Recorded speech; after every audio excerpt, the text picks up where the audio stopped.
আল্লাহর হাবিব সাল্লাল্লাহু আলাইহি ওয়াসাল্লাম ওনার ঘরে বসা, এক সাহাবী এসে দরজার মধ্যে কাড়া নাড়লেন। আল্লাহর হাবিব সাল্লাল্লাহু আলাইহি ওয়াসাল্লাম বললেন, মান্দা, কে দরজায় কাড়া নাড়ে?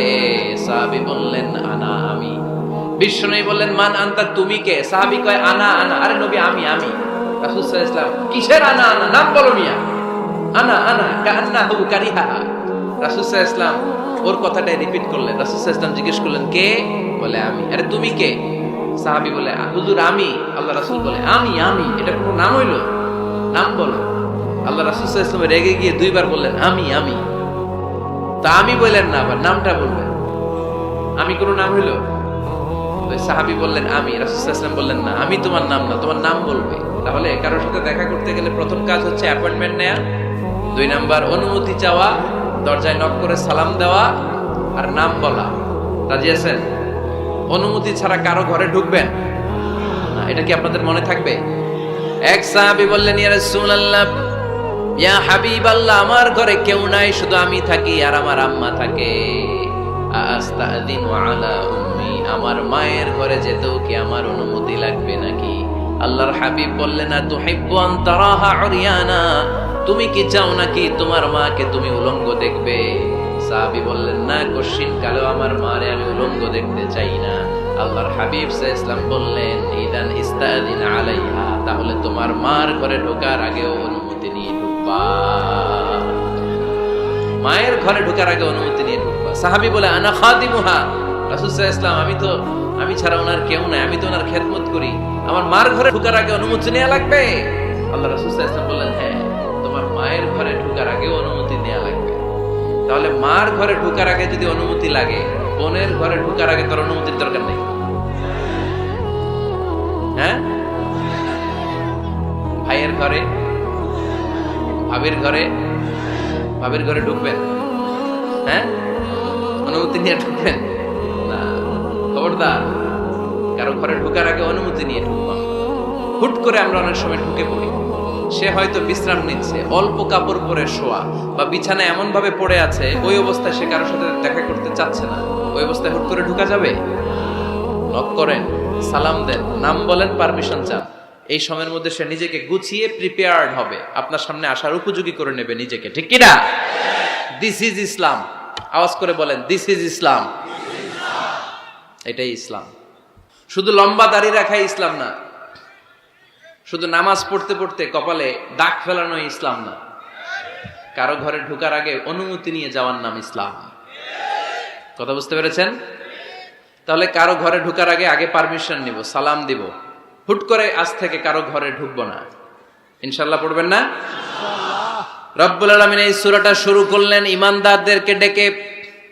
এই সূরার মধ্যে রব্বুল আলামিন 5 বার ঈমানদারদেরকে ডাক দিয়েছেন, আর একবার গোটা বিশ্বের সব মানুষদেরকে ডাক দিয়েছেন। পড়েন সুবহানাল্লাহ।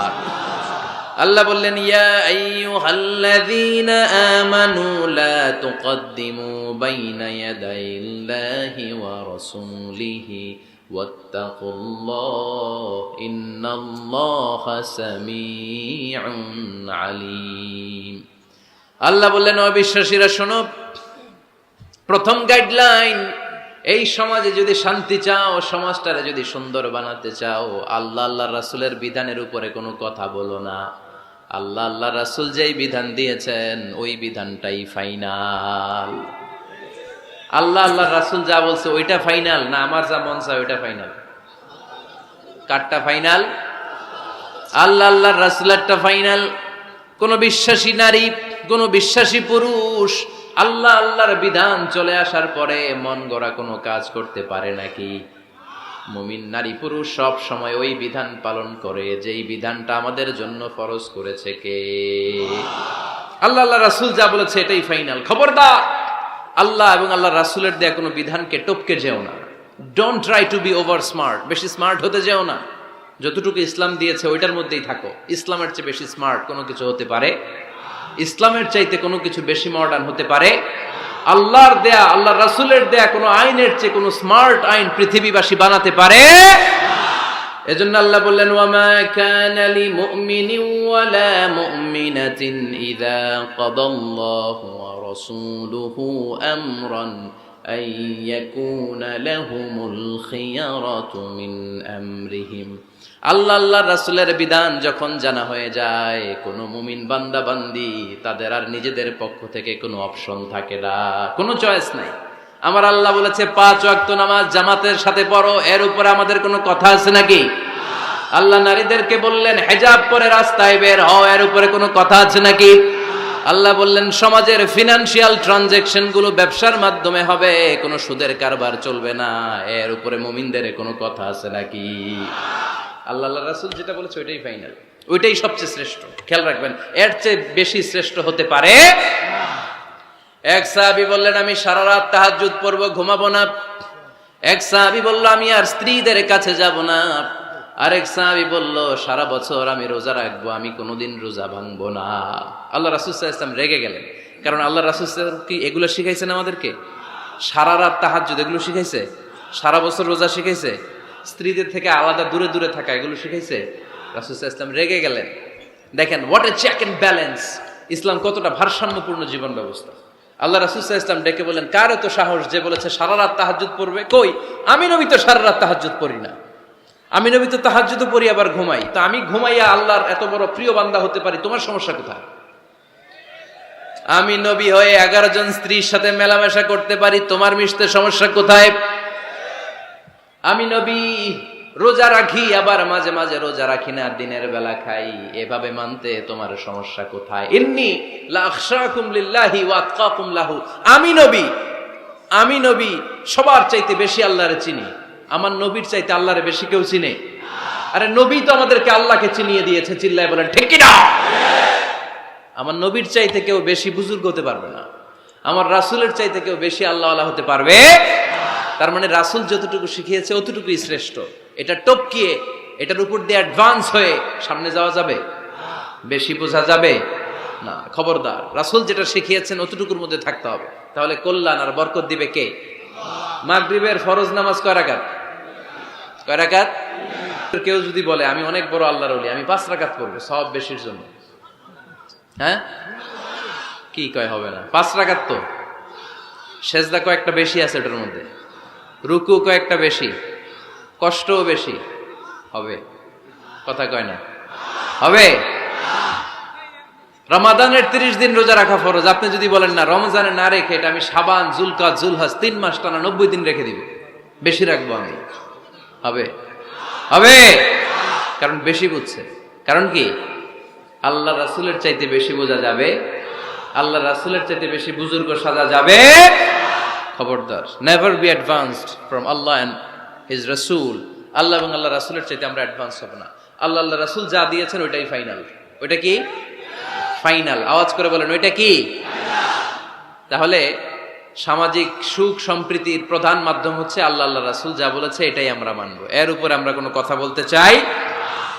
এরপর আল্লাহ ঈমানদারদেরকে আবার ডাক দিলেন, বললেন ইয়া আইয়ুহাল্লাযীনা আমানু লা তারফাউ আসওয়াতাকুম ফাওকা সাওতিন নবী, ও বিশ্বাসীরা খবরদার, আমার নবীর কণ্ঠের চাইতে তোমাদের কণ্ঠ বড় করো না। ঘোষণাটা কার? কারণ সাহাবারা আল্লাহ রাসূল সাল্লাল্লাহু আলাইহি ওয়াসাল্লামের চারদিকে এরকম ঘিরে বসে থাকতো, এজন্য সাহাবাদেরকে উদ্দেশ্য করে আল্লাহ বললেন আমার নবীর গলার সাউন্ড যতটুকু তোমাদের সাউন্ড থাকবে অতটুকু বা অতটুকুর চেয়ে কম, এর চেয়ে বড় হওয়া যাবে?